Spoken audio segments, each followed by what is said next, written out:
Welcome to the Growth Project. We're marking Mental Health Awareness Week because the theme is nature.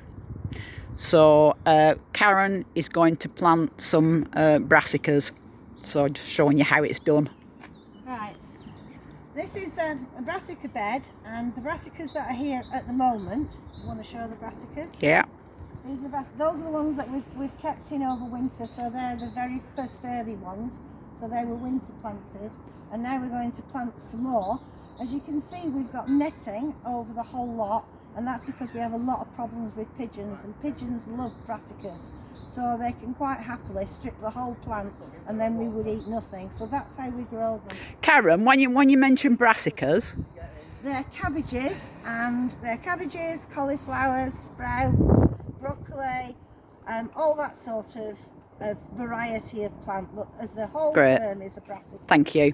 Alright, so all these here have all been grown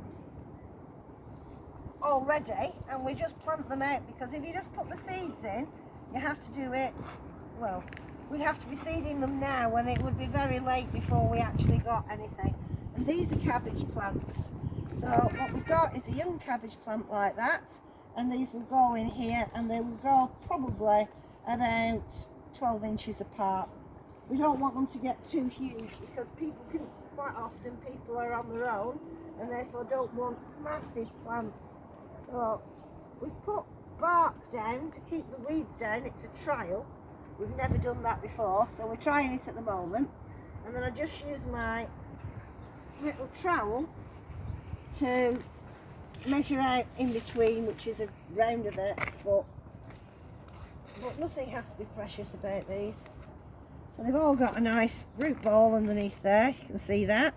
And they go in like this. Like that.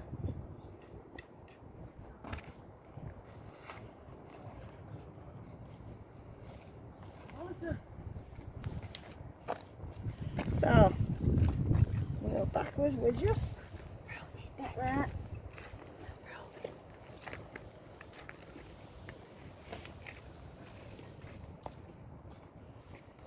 And the next one.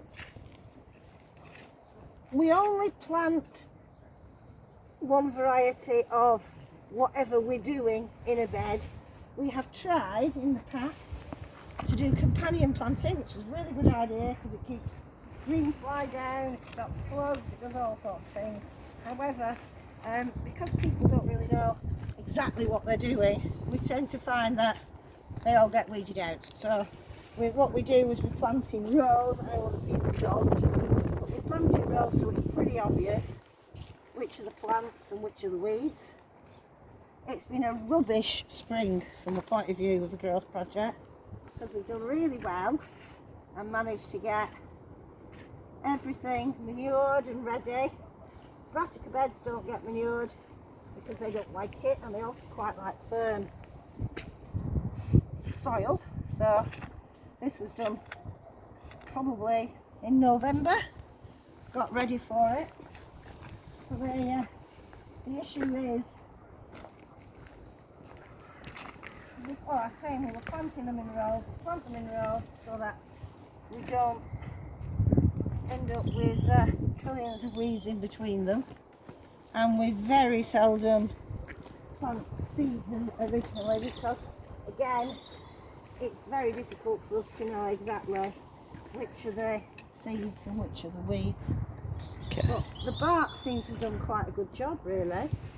We haven't had a lot of weed seed, but because the soil is so cold, we don't know whether things are going to start coming up a bit later. So what else can you tell us about other things that are happening on the Growth Project, Right. Karen? We've got lots of peas. Again, they've been grown in modules first. We can't bring those because it's just too cold, but we're getting ready for that.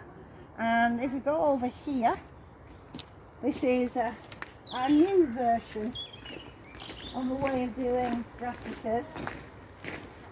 So this bed, this is a new idea, don't know if it's going to work yet, but basically This is a membrane which is biodegradable, and we're going to plant through that. So this is going to be a brassica bed. It's had lime on it as well because they don't like acid soil. And then instead of having the netting just over the top, which makes it really difficult harvesting, we've come up with this idea here where you've got a door, and then we'll have the netting going over the whole lot, so it should give us a bit more space. Peas are all going to go here, so the peas are coming up, well, will come up here. Again, they will all be brought rather than grown in the ground. We have problems with mice, so unless the peas have already germinated, the mice eat them all. So this is going to be the peas, broad beans and runner beans and French beans. But again, at the moment it's too cold. Whereas this was another really good idea that didn't quite work, but never mind. This is our onion and garlic bed, and look, all these were grown as modules as well, so that when they were planted they were already sprouting, and the idea was the birds don't pull them out when they're like that. Sadly, they do. So we're going to have to cover it with netting. They still do it. Seemed like a good idea. It seemed like a good idea, but it didn't work. So we'll cover it with netting just while they root in properly. Right. And then as soon as the netting as soon as they're rooted in properly, we can take the netting off. But at least you've got some quite reasonable sized plants because they were all grown in modules first. Right, thank you. All right. Thanks very much. Okie dokie.